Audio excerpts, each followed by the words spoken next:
ডেঙ্গুর বিস্তার ঘটছে রাজধানীর বাইরে। চলতি বছরের প্রথম ৬ মাসে ৭৮% আক্রান্ত হয়েছেন ঢাকার বাহিরের বিভিন্ন জেলায়। সেসব এলাকা থেকেও রাজধানীর হাসপাতালে চিকিৎসা নিতে আসছেন অনেকে। যদিও স্বাস্থ্য অধিদপ্তর বলছে রাজধানীর বাইরে পরিস্থিতি সামাল দেবার সক্ষমতা আছে হাসপাতালগুলোর। সারা দেশে বেড়েই চলেছে ডেঙ্গুর প্রাদুর্ভাব। চলতি বছর ঢাকা দক্ষিণ সিটি কর্পোরেশন এলাকায় এ পর্যন্ত অন্তত ১,৪০০ আর ঢাকা উত্তরে ৮৫০ রোগী ভর্তি হয়েছেন হাসপাতালে। বাসাবোর বাসিন্দা মীরা ডেঙ্গু আক্রান্ত হয়ে মহাখালীর ডিএনসিসির কোভিড-19 ডেডিকেটেড হাসপাতালে চিকিৎসা নিচ্ছেন। ওখানে প্রচণ্ড মশা, মানে চতুর্দিক দিয়ে ময়লা আবর্জনা ভরা থাকে, সরকারি কোয়ার্টার, অথচ তেমন পরিষ্কার থাকে না ওখানে। বেশি ডেঙ্গুপ্রবণ জেলা বরগুনা থেকেও রোগী আসছেন এই হাসপাতালে।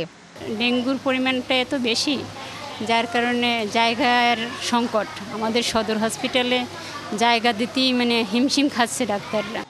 কালার এক্সপার্ট, জর্জ স্যাপ এবং মাইল্ড অন হ্যান্ডস টেকনোলজি সমৃদ্ধ অরিক্স ক্রিস্টাল ওয়াশ আপনার স্বাস্থ্য অধিদপ্তরের তথ্য বলছে চলতি বছরে জুন পর্যন্ত দেশে ডেঙ্গু আক্রান্ত ১০,২৯৬ জন।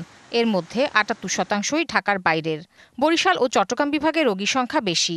ঢাকার ২ সিটি কর্পোরেশন এলাকায় শনাক্ত ২১%-এর বেশি রোগী। যেহেতু এটা দক্ষিণ সিটি কর্পোরেশনের মধ্যে এই অত্র এলাকার আশপাশের রোগী বেশি, আর ঢাকার বাইরের ক্ষেত্রে সাধারণত যে রোগীগুলি একটু খারাপ হয়ে পড়ে সেইগুলি রেফার্ড কেস হিসেবে আমাদের এখানে এসে ভর্তি হয়। বর্তমানে আমাদের এখানে অ্যারাউন্ড ৩৪ জন মতো ভর্তি আছেন।